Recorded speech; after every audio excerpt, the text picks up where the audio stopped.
Oh. Oh, hey. Oh, hey. Wow, that toilet looks pretty blocked. Yeah, there's a lot of water in there. Yeah, you gotta get a plunger in there or call a plumber maybe? Yeah, I'm thinking of putting more water in. Are you serious? That thing's about 1 millimetre from overflowing. Why would you add more water? Well, a couple of times it seemed a little blocked, but when I gave it a second flush, the extra water seemed to clear things up nicely. So I figured the same thing would probably happen here. But this isn't a bit of a blockage. There's already a ton of water in there. In fact, there's barely any room for more. Yeah, so if I add more water, then there will be even more water than the masses of water there is now, and it's got to go somewhere, so the blockage will have to give way. Yeah, I don't think that's how blockages work. Well, it worked with less water, and this is more water, so it's bound to work. I don't think so, man. That's just going to make a big mess. How can it make a mess? I'm just pouring water in the toilet. But if there's not enough room, it'll overflow onto the floor. That's not how toilets work. The water goes out the bottom. Yeah, usually, but the toilet's packed up. Right, so I've got to clear this thing. Yeah, that seems like a good idea. Otherwise, no one can use the toilet. Right. Right. Here we go. No, not like...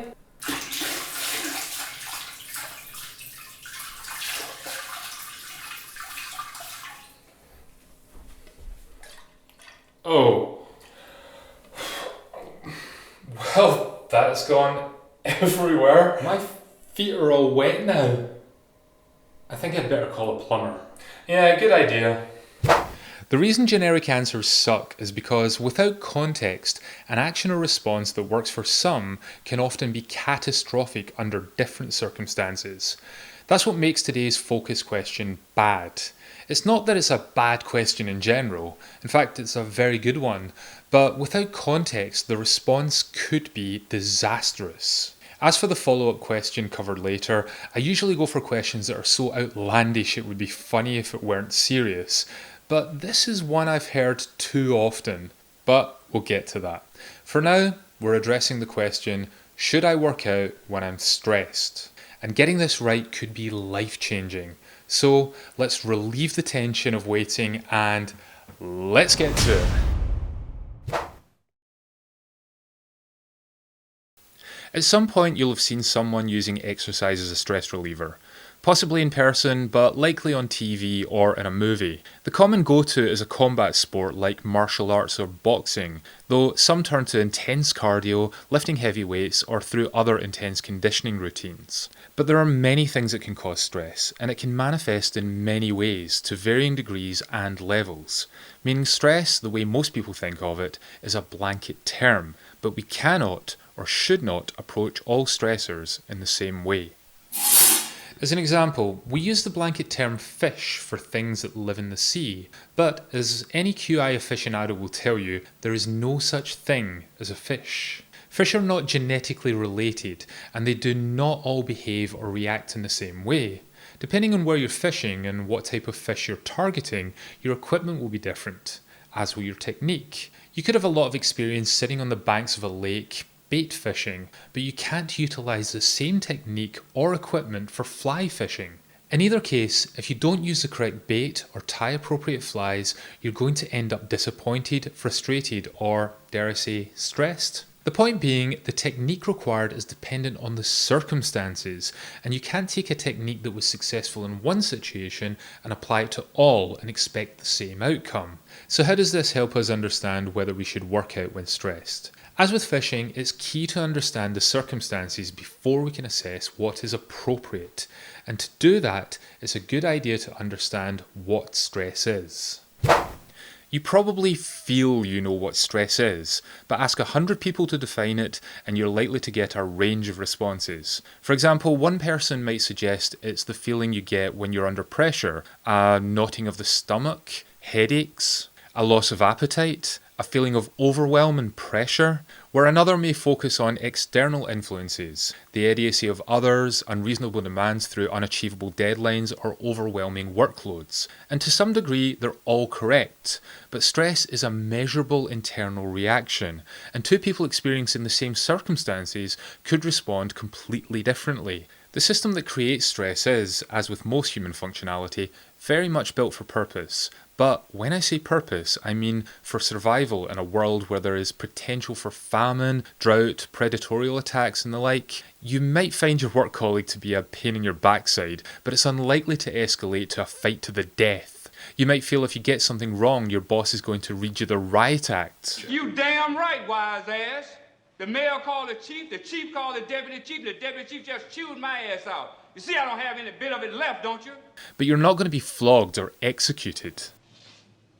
The chief ain't chew it all out, you still got a little ass there.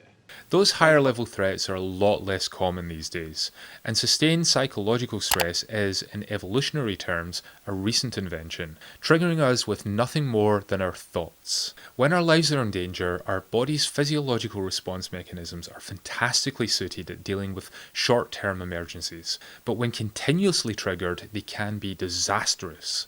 In aiming to define what stress is, if we only consider the pre-modern physiological response, then a stressor would be anything that knocks you out of homeostatic balance. And the stress response is what your body does to re-establish that balance. But modern stressors rarely fall into this category. Okay, if you were to be attacked by a mugger or if you were asked to evacuate an area due to a bomb threat, the system activates our internal defense system, heightens our level of anticipation, and may be the route to our survival. But that's hardly common. What we tend to experience are anticipatory responses to problems in our minds, future projections of what might happen. We might call these responses anxiety, paranoia, or something as simple as butterflies, but this is still a call in our internal response system. Only here, the events can be incredibly frequent and for sustained periods, and it can happen without any physical exertion or response. Ring any bells? And there is a large body of evidence suggesting stress-related disease is predominantly a result of the fact that we activate this physiological response so frequently. Worrying about bills, relationships, career prospects and the like, punctuated with spikes through road rage, political decisions, or your favourite sports team doing badly. But we'll go into that another time. So, can we measure stress? Actually, yes. In very broad terms, the body's approach to modern stressors is via an anticipatory approach. Rather than waiting to become dehydrated, if the conscious mind becomes aware of a water shortage, it can send a signal to the body to act accordingly before the body has a sufficient shortage to trigger the kidneys, resulting in a lowering of water supply to areas of excretion through urination, the skin, or through breathing. This is done through the autonomic or sympathetic nervous system. In other words, unlike when we want to run, jump, or pick something up, we're not consciously controlling the response, only the thought that triggered it, before this automatic system takes over. The nerve endings of this system release adrenaline, which can have a positive and negative effect, something we'll touch on shortly. Which brings us to another system within the process, the secretion of hormones, triggered by the pituitary gland under instruction from the hypothalamus, located at the base of the brain. This is going to sound a bit jargony, but I'm not going to go too detailed, so stay with me for just 1 minute. Almost immediately, a hormone called ACTH is released into the bloodstream. Upon reaching the adrenal gland a few minutes later, it triggers the release of another hormone called glucocorticoids. Together with the secretion of the sympathetic nervous system, epinephrine and norepinephrine, these make up the majority of what we call the stress response. There's a lot more to this, but I can already feel many of you glazing over, so we'll leave it there. What I hope to highlight here is that the presence of these hormones within the bloodstream is measurable, meaning stress is not something you just feel, it's something that can be monitored, reviewed, and studied. And studied it has been. And because stress is a measurable entity, the positive and negative effects of certain actions and activities can and have been tracked and studied. Sure, science is always evolving, but basing a response on data is always going to trump basing it on feel or what makes sense based on what you've seen others do, especially characters on TV or in movies. So, how does all this help us answer the initial question? It shows the need for context. When someone says they're stressed, what do they mean? Are we talking about someone who's generally quite laid back, but was held at gunpoint earlier today, causing a spike? Someone who has their ups and downs, but the last few days have been more impactful in these levels than others? Or someone suffering from long-term chronic stress symptoms with extremely elevated levels of glucocorticoids? And with this in mind, how does exercise affect these stress levels? And what effect do the various stress levels have on how we function? Only with some sense of these factors can the safety and effectiveness of a workout be assessed. To give a broad view of how exercise can have both a positive and negative outcome through the same process, consider the opening sketch. Though let's use a glass rather than a toilet. Here, the glass represents your body's capacity for stress. Fill the glass beyond its limits and you're inviting some serious health problems. The common situation is small frustrations and annoyances occur from time to time, adding a little liquid to the glass faster than your body can cope. But only a little. When the issue passes, you relax and your body can reset. But often the stressors are so frequent, the body rarely gets an opportunity to relax and to fully reset. So glucocorticoids mentioned earlier remain in an elevated level in the bloodstream. This is akin to always having the liquid in the glass, meaning when a unique stressor presents itself, there's less space for it. Not only that, but by continually putting the system under pressure, it also becomes overwhelmed and less efficient. In this analogy, this is equivalent to your glass getting smaller. So now you have a smaller glass that is never fully emptied. Where exercise comes to play is, it can be a useful tool for improvement, but the process is important. Exercise itself is a stressor, but creates a different response. So here, when exercising, we still add liquid or stress to the cup. Only, post-exercise, this can lead to an improved flushing procedure. Plus, constant use of this process can strengthen the infrastructure, creating a bigger glass. This is not the only route to this, but we've got enough to discuss here, so let's stay focused. The conclusion then might be that exercise is the way to go. But consider a scenario where the glass is already close to full. You've been suffering from sustained levels of stress for months, and recently some new issues have appeared, leaving your system close to overflowing. Hitting the gym is still going to add stress, and you may never get as far as the recovery portion because you're putting your system beyond its limits. This could result in adrenal fatigue, blacking out, or in severe cases, cardiac arrests. Suddenly, this doesn't seem like a good move. Now, the takeaway here may feel it's better to be safe than sorry and avoid exercise. That's not what I'm saying at all. Exercise can be a fantastic tool for improvement when you feel overwhelmed, and doing nothing is only going to prolong the poor state of your system until eventually you reach the same point anyway. It just might take a little longer. So, what's the answer? Before rushing to a solution, understand the context. Know your body. Everyone rushing to their GP to have blood work done is not feasible, but if you feel there's a strong chance you're currently close to capacity, then that could be worthwhile. For most though, taking time to reflect is all that's needed. Check obvious markers. Is your blood pressure consistently high? Does your resting heart rate suggest you've just completed a 200-meter sprint when all you've done is sat at your desk? Know yourself, know your situation, and act accordingly, rather than based on what most people do or what you think is right based on minimal information. Interestingly, this process is a two-way street. Not only can exercise aid your stress response, but stress can, in some instances, improve your workout. Obviously, if the stressor is something that is adversely impacting your system, lack of water, sleep, or something that is so distracting it affects your focus, leading to injury, that's not helpful. But an example could be working out on an empty stomach. In days gone by, hunger may have required an energy surge to go hunting, or at least gather food. You couldn't just lift the phone and order a takeaway or shove something in the microwave. Similarly, if you've had a day of dealing with people who made your life hard, Not as part of an ongoing saga, but as a rare occurrence, your heightened state may lead to a more successful outcome. It's also why people tend to be able to up their game significantly close to an important life moment. The lead up to a wedding or a beach holiday, for example, or if there's fear of severe imminent health repercussions, like after a mild heart attack. This heightened state is often referred to as the fight or flight response. As a rule, this response can bring several benefits. Heightened cognitive response, so improved focus, dulled pain receptors, which can be good or bad, as I'll cover in just a minute. Heightened glucose response, giving more energy for a short time. Though, as ever, one size does not fit all here. The work of psychologist Shelley Taylor of UCLA has raised the idea that there may be different rules from the stress response based on gender.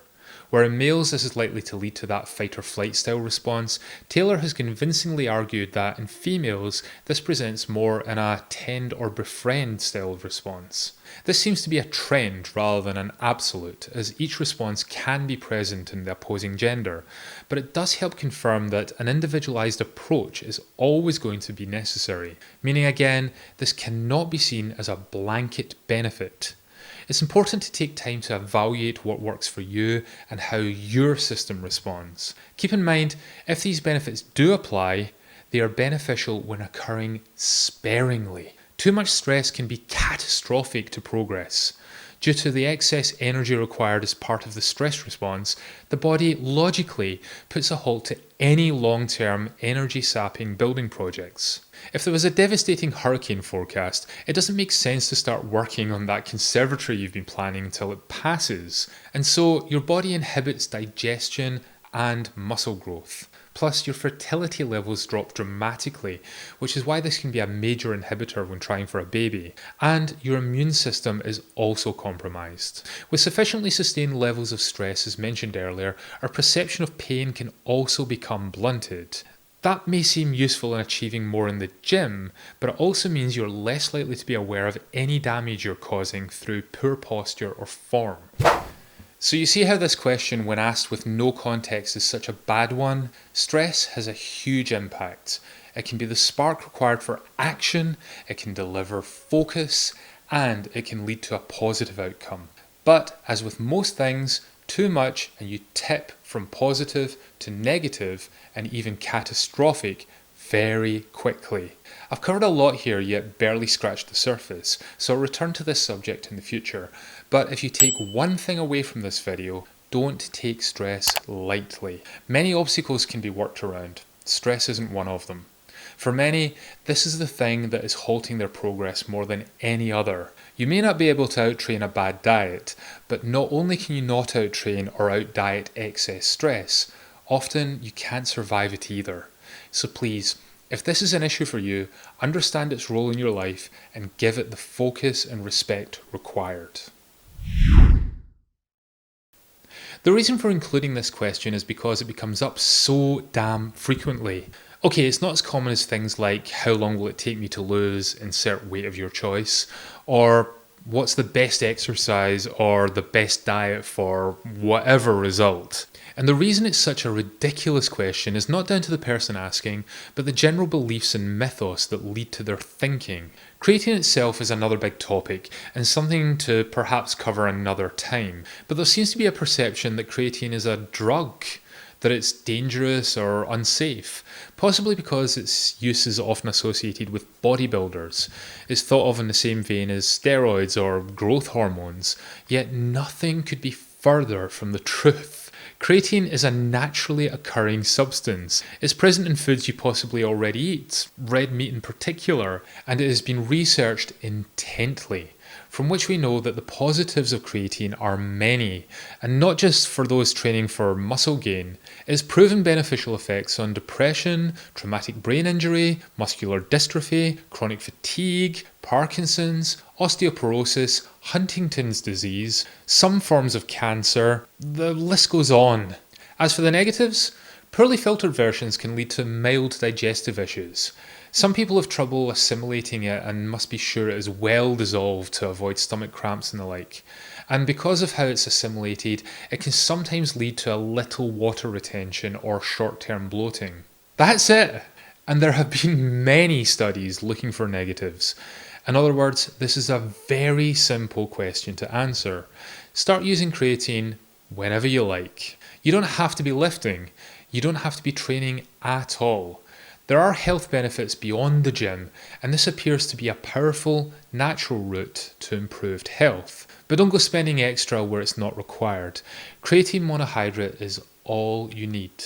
Paying extra for the claims behind the likes of ethyl ester or crealkaline is a waste of money. Monohydrate is cheap and it's effective. I'll stick a link in the description if you're interested in getting some. It is interesting, looking at the two questions covered, to note that the main topic, stress, is something many of us live with and accept as a way of life. Yet the use of creatine is something many worry about, when in fact creatine is perfectly safe, yet stress is so prohibiting and potentially dangerous. Boggles the mind. Hopefully you now understand why focusing on an area that we seem to take for granted these days is so important, and tailoring your approach is key to progress. But this applies to more than just stress. And if you'd like an overview of key stressors and an outlined framework for making positive progress for yourself, then watch this video next. And stay tuned for more bad fitness questions and other health and fitness content coming your way very soon.